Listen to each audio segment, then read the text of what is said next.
Oh, hey, you just caught me in the middle of finalizing my home seller's guide. It has some great information in here.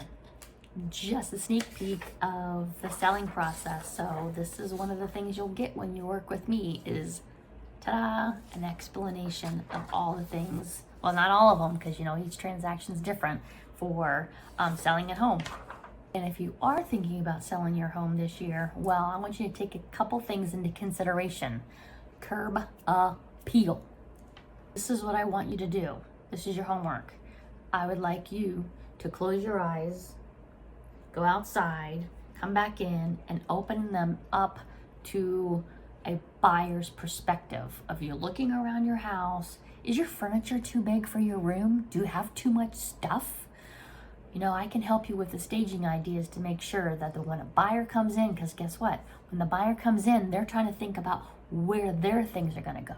If you have pictures all over the wall, it's overwhelming.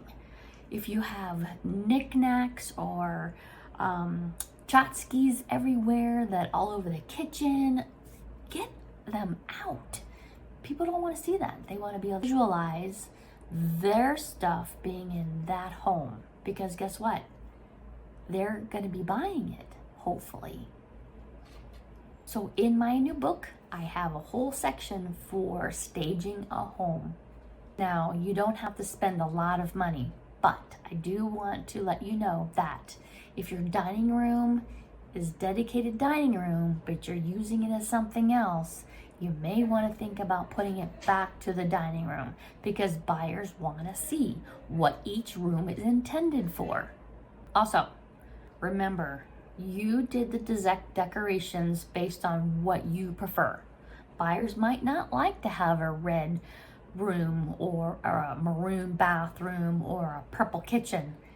It's best to go ahead and repaint those walls to a neutral color so it doesn't turn off buyers. You liked it, remember? But a buyer might not.